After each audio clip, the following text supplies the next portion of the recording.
Two deadly ICE shootings in less than 1 week, one in Texas and one in Maine. In Houston, Lorenzo Salgado Arrojo, July 7, 2026.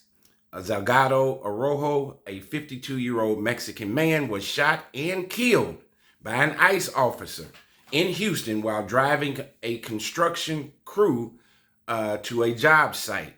The shooting happened around 7 a.m. in the morning as agents tried to conduct a traffic stop. ICE called it a targeted enforcement operation, but didn't specify whether he was the target. A source told CNN he was in fact not the target. Authorities had been tracking two other undocumented individuals believed to be traveling in a similar white van.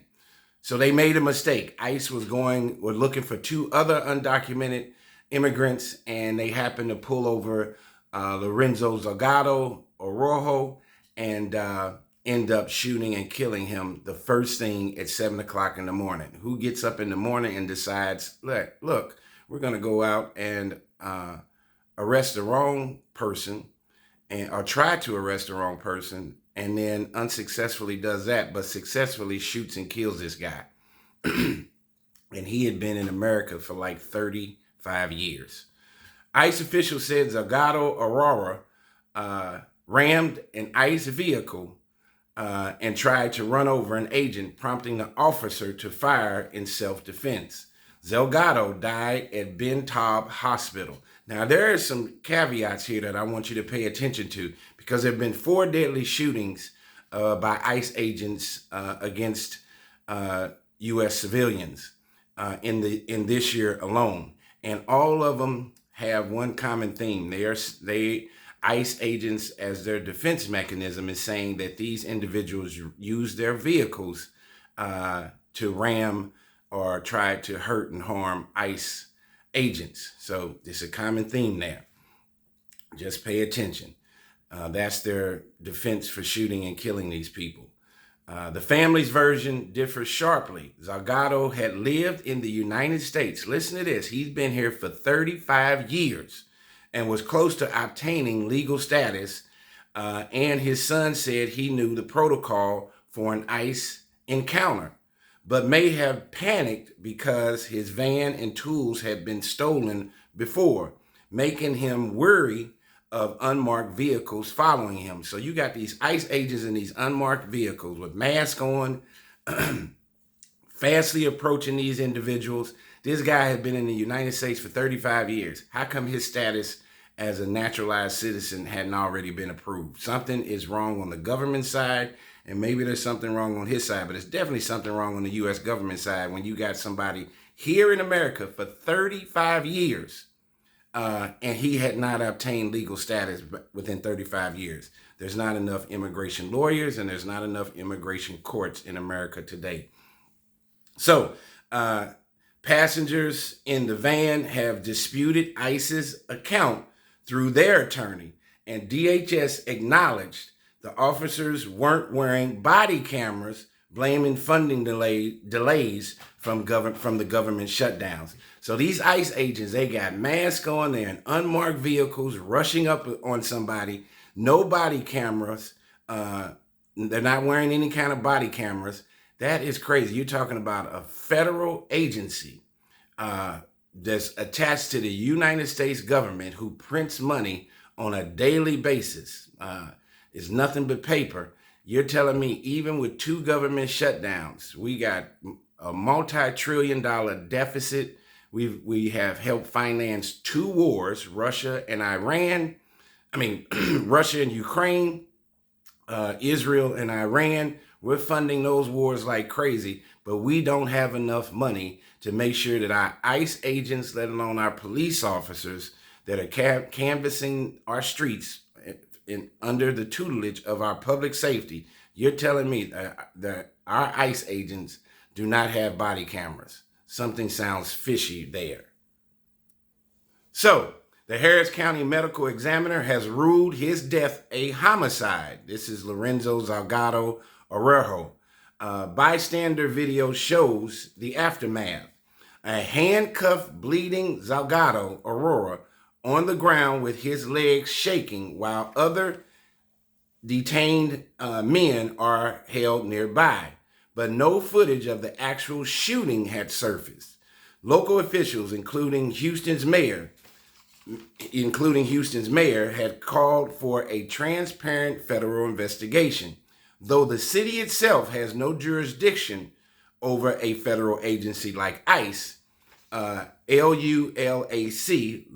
has raised over $60,000 for Mr. Lorenzo Salgado Aurora's family as a result of ICE shooting and killing this gentleman. So that is one. That happened here again on July 7th.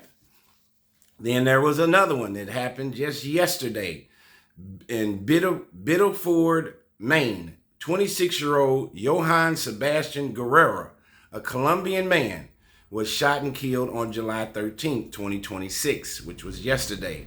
Less than a week later, a Colombian man was fatally shot by an ICE agent in Biddeford, Maine, with Senator Angus King saying he was told the man had weaponized his vehicle. Here again, second time, third time, and fourth time. Each time that these ICE agents have shot somebody, they're saying that that individual used their vehicle as a weapon.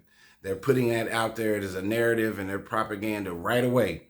This is ICE's second use of deadly force in 1 week.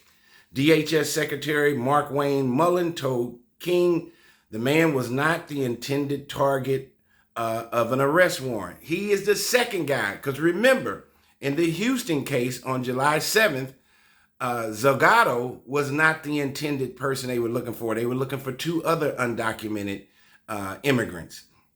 In this case, a week later in Maine, they weren't looking for this guy, Johann Sebastian Guerrero, either. But he ends up in the unfortunate realm of the ICE agents, and they said that he used his vehicle as a weapon, and they shot and killed him. Advocacy groups identified the man as a 26-year-old Colombian native who was authorized to work in the U.S.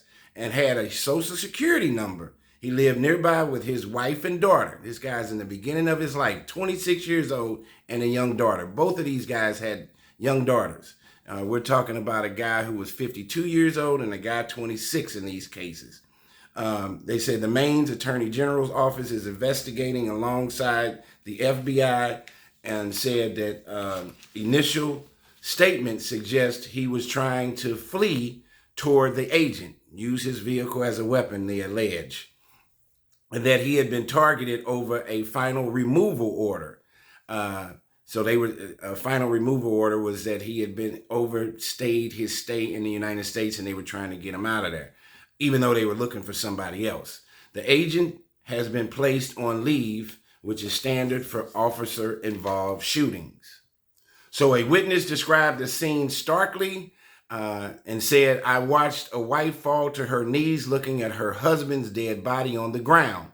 I watched a little girl crying with a little pink backpack on because she's never going to see her father again." Just put yourself in those shoes. This Trump administration is like no other administration probably in the last 100 years, but definitely in my lifetime. There's also a direct link between the two cases. The man's brother, Victor, was in the vehicle when it happened. He described an unidentified individual approaching the passenger window, saying stop, and firing almost immediately into the car or the vehicle. Victor initially thought he himself had been shot before realizing his brother had been hit, and only noticed an ICE agent lanyard after being pulled from the vehicle. That's how he realized they were ICE agents. So here's the wider context in this entire story. Both incidences follow last winter's fatal ICE shooting of Alex Preety and Renee Good of Minneapolis, which drew national condemnation. Advocates note ICE uses ram the vehicle justification has been used on each one of these situations. So advocates note that ICE's ram the vehicle phrase is their justification that has been used and later disputed by video evidence. in prior fatal encounters, including the deaths of Ruben Ray Martinez in South Texas and Renee Good in Minnesota. Both cases remain under active investigation with disputes ongoing between federal officers and witnesses and or families over what actually happened. Because you have to remember, back during the Renee Good, they also said that Renee Good was using her vehicle, allegedly, to ram and using her vehicle as a weapon to ram into the ICE agents. So they chose to use deadly force. And I think they shot Renee Good almost a dozen times, like 8 to 12 times, a white female. What is going on in our world today? This immigration issue is getting out of hand. Of course, the Biden and Kamala Harris administration opened up the floodgates, didn't vet anybody, let 15 to 20 million undocumented illegal immigrants in. So that was an overstraw in just opening up the floodgates. The pendulum went so far to the left, and now under the Trump administration, the pendulum is going so far to the right, where I think they are using abusive measures, a rush to judgment measures, to detain, and if they can't detain, to use deadly force, are shooting these individuals who could be completely scared, caught off guard. You got ICE agents in masks and these uniforms with guns, and they got all that stuff, but they don't have body camera footage because of the government shutdown. Yeah, right. The pendulum has swung from way too far to the left to way too far to the right, and something needs to be done. Just put yourself in the shoes of these immigrants, and this whole deportation issue has gotten completely out of hand. We got to leave it up to God's hand to get it right, and hopefully some people can come to their senses, because killing these people or shooting and killing these innocent folks is not the way to go. Tell me what you think. This has been the Trevor Donald Experience. Manifest your truth.